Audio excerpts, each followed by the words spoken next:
नमस्कार, मी दिनेश मांगले. मी आता एक कॉल रेकॉर्डिंग या व्हिडिओसोबत तुम्हाला पाठवत आहे. ती कॉल रेकॉर्डिंग आहे खासदार ओमराजे निंबाळकर यांची. तुम्ही जर त्याच्यातली त्यांची भाषा ऐकली तर तुम्ही विश्वास ठेवू शकणार नाही की ही एका खासदाराची भाषा आहे.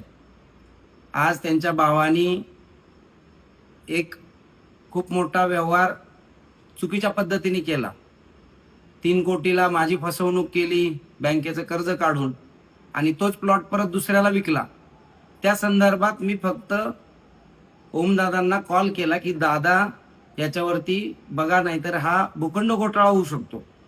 पण त्या व्यक्तीने मला काय लेवलला जाऊन अपशब्द वापरलेत, शिव्या दिलेत, हे तुम्ही बघू शकताय. यांचे खायचे दात एक आणि दाखवायचे दात एक आहेत, हे याच्यावरनं सिद्ध होतंय. माझ्या जीविताला अक्षरशः धोका निर्माण झालेला आहे.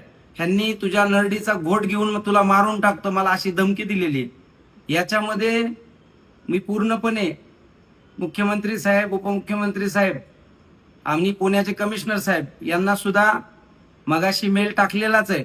पण उद्या सुद्धा मी लेखी अर्ज कमिशनर ऑफिसला जाऊन खासदारांच्या विरोधात देणार आहे की हे असं अशोभनीय कार्य, एखाद्या खासदाराला, एखाद्या उद्योजकाला शिव्या देणं कितपत योग्य आहे. आणि समोरचा माणूस इतका नम्रपणे बोलत असताना सुद्धा तुम्ही ही रेकॉर्डिंग ऐका मित्रांनो, आणि तुम्हीच ठरवा. माझ्या जीविताला धोका आहे. मी उद्याच्याला खासदारांविरोधात पूर्णपणे रीतसर तक्रार घेऊन जाणार आहे. आणि तुम्ही सगळे नेहमीच माझ्या जशी सोबत असता तसेच नक्कीच पाठीशी राहावेत, अशीच मी आपल्याला विनंती करतो. धन्यवाद.